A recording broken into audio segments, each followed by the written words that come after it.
శ్రీ సోము వీర్రాజు గారు Andhra Pradesh Bharatiya Janata party state ప్రెసిడెంట్గా పదవి అలంకరించిన తర్వాత ఈరోజు కలవటం జరిగింది. వారికి నా శుభాకాంక్షలు తెలియజేశాను. అలాగే ఆయన నాయకత్వంలో బీజేపీ చాలా బలోపేతం అవుతుంది. అలాగే జనసేన, బీజేపీ రెండు ప్రజల సమస్యల మీద, అలాగే భవిష్యత్తులో ఎన్నికల మీద ఎలా ముందుకెళ్ళాలి వీటన్నిటి మీద మాట్లాడుకున్నాం. అనేక అంశాల మీద మాట్లాడుకున్నాం. అలాగే అమరావతిలో జరుగుతున్న రైతుల సమస్య కానీ, అలాగే రాష్ట్ర ఆర్థిక వ్యవస్థ, చాలా అంశాలు చర్చలోకి వచ్చినాయి. కాకపోతే వీటన్నిటి మీద ఇంకా స్పష్టమైన అవగాహన, ఇంకొంచెం స్పష్టమైన లోతుగా విశ్లేషించడానికి కొంచెం మేము సమయం తీసుకొని దీని మీద భవిష్యత్తులో ఉమ్మడి కార్యాచరణ ఎలా ఉండాలి అనేది కూడా మేము ఇద్దరు మాట్లాడుకున్నాం. దీని మీద అలాగే మిగతా పిఎస్సి చైర్మన్ నాదెండ్ల మనోహర్ గారు కానీ మిగతా సభ్యులందరూ ఒకసారి, భారతీయ జనతా పార్టీ సభ్యులందరూ ఒకసారి కూర్చొని ఒక ఉమ్మడి ప్రణాళిక ఎలా చేస్తే బాగుంటుంది అనేది కూడా ఆలోచిస్తాను. త్వరలోనే అందరికీ తెలియజేస్తామని తెలియజేసుకుంటాం.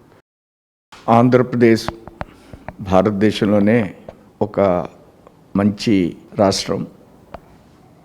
ఆర్థిక వనరులు, అట్లనే సముద్ర తీర ప్రాంతం, ఆర్థికంగా బలపడడానికి అవకాశం ఉన్నటువంటి ప్రాంతం కాబట్టి ఈ రాష్ట్రాన్ని ఒక మంచి రాష్ట్రంగా తీర్చిదిద్దాలనేటువంటి సంకల్పంతో జనసేన, భారతీయ జనతా పార్టీ యొక్క నాయకత్వం రాష్ట్రంలో ఉన్నటువంటి అంశాలని క్షుణ్ణంగా అధ్యయనం చేసి వాటి మీద కేంద్రానికి సంబంధించినటువంటి ఆలోచనలు మిళితం చేసి కేంద్రానికి సంబంధించిన అనేక కార్యక్రమాలు రాష్ట్రంలో అమలు జరుగుతున్నటువంటి తీరుని, మోడీ గారి యొక్క ఆలోచనల్ని రాష్ట్ర ప్రజానీకం దగ్గరికి పవన్ కళ్యాణ్ గారి యొక్క నాయకత్వంలో మేము తీసుకువెడుతూ 2024 నాటికి పార్టీని ఒక బలమైనటువంటి శక్తిగా రూపుదిద్దేటువంటి ఒక ప్రణాళికను తీసుకుంటాం. అట్లనే అమరావతి విషయంలో కేంద్రం అఫిడవిట్ దాఖలు చేసినప్పటికీ రైతాంగానికి సంబంధించినటువంటి అంశాల మీద క్షుణ్ణంగా అధ్యయనం చేసి వారికి ఏ విధమైనటువంటి సహాయం చేయడానికి అవకాశం ఉంటుంది